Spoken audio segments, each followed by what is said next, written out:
fenêtre sur l'emploi pour terminer notre émission avec Amélie Favre-Guittet. Bonjour Amélie. Bonjour Arnaud. Comment allez-vous? Très bien, comme toujours. Vous êtes souriante, cofondatrice de Talent Management. On parle de l'offboarding, pas le onboarding, l'offboarding. Kesako, qu'est-ce que c'est? Kesako, en fait, c'est un process RH que les entreprises vont mettre en place pour accompagner les collaborateurs sortant de l'entreprise. Et très souvent, les collaborateurs qui décident de partir, mais un peu de leur plein gré. C'est-à-dire qu'ils sont sur un départ volontaire. Et rarement sur les collaborateurs qu'on a un peu mis à la porte rapidement. Il y a 3 grandes étapes qui rythment la vie d'un salarié. Bon, évidemment, on y rentre. Voilà. On il y a toute vit. la partie recrutement, la partie onboarding, fameuse, comment on va accompagner le collaborateur pour qu'il se sente bien dès le démarrage de son poste. Et qu'il parte surtout pas trop vite, surtout pendant la période d'essai. Et puis après, il y a toute la gestion de carrière. Donc, on va lui proposer plein de formations, plein d'évolutions, de temps en temps une petite augmentation de salaire pour le contenter.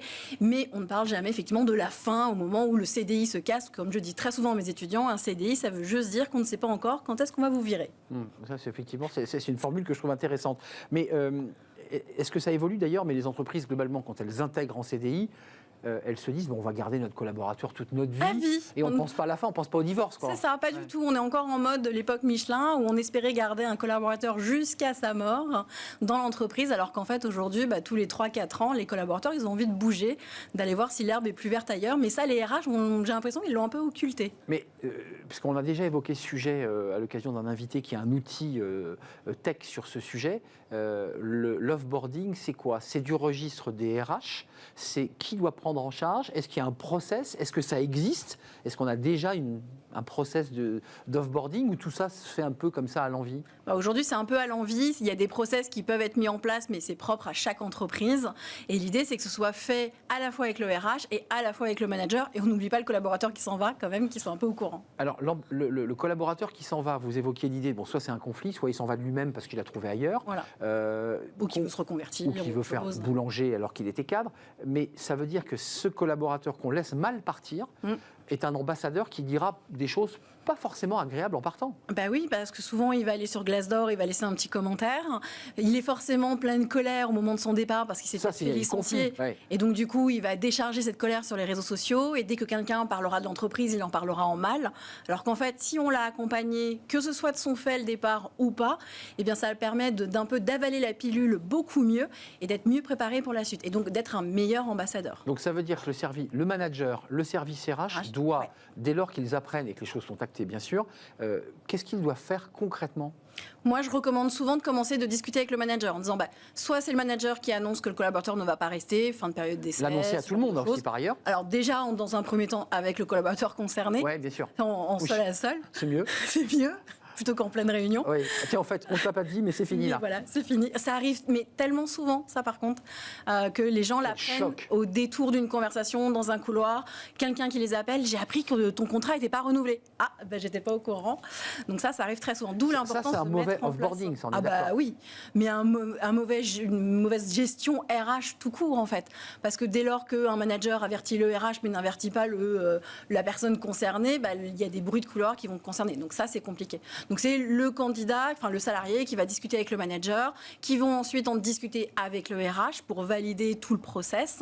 Et derrière, ils vont aussi avertir les collègues, parce que les collègues, forcément, ils vont se retrouver avec une masse de travail qui va être plus importante. Excusez-moi, puis une forme de tristesse, parce qu'il s'est créé des liens, parce qu'on est triste de le voir partir, parce que c'est compliqué. Et donc ça va être aussi intéressant de faire un bilan avec le collaborateur qui s'en va pour dire, OK, comment ça s'est passé avec nous, même si c'est genre 2 semaines, 2 ans ou 12 ans, c'est comment tu as apprécié de travailler ensemble, qu'est-ce que tu as aimé, qu'est-ce que tu n'as pas aimé, fais-nous un petit retour pour voir si on peut améliorer des process aussi. Vous allez évoquer le coaching personnel, le développement personnel, ça c'est une possibilité. Mais quand on est dans une situation un peu plus touchy de conflit, c'est-à-dire un collaborateur dont la RH sait dès le départ que ça s'est mal passé, et comment on fait pour rattraper le tir là Imaginons un licenciement pour faute parce que ça s'est très mal passé avec le collaborateur, donc on décide de le licencier.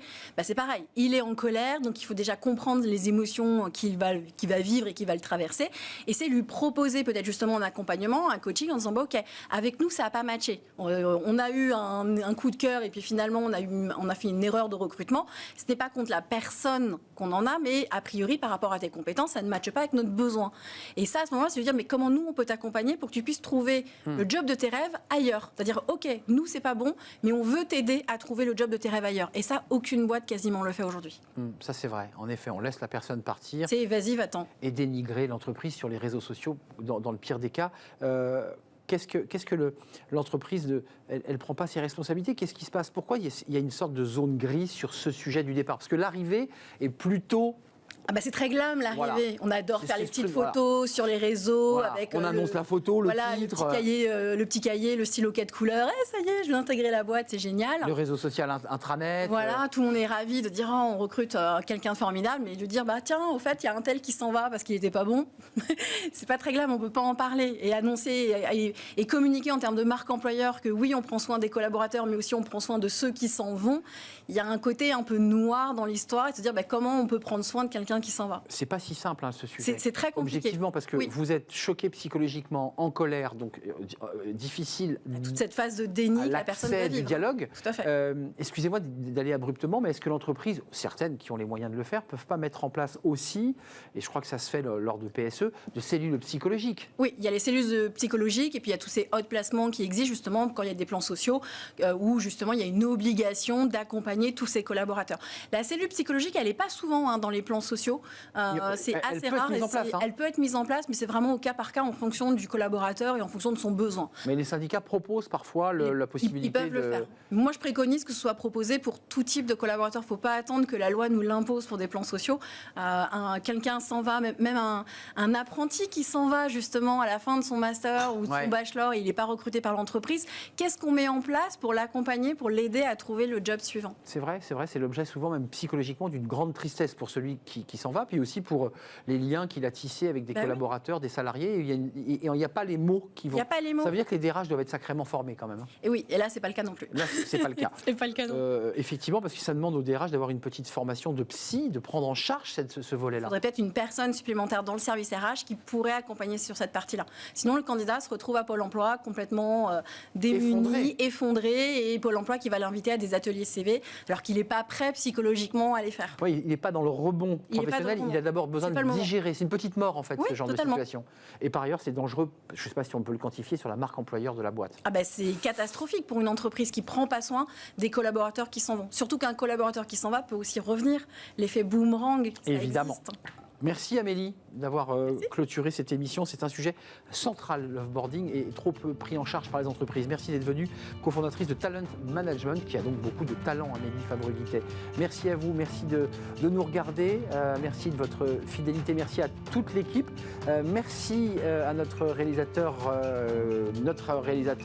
merci à Saïd pour le son, merci à Kylian à la réalisation, son prénom m'échappait, merci à Fanny Griesner évidemment, et merci à Carla pour l'accueil. Invité, passez un bon week-end. Je serai là lundi. Bye bye.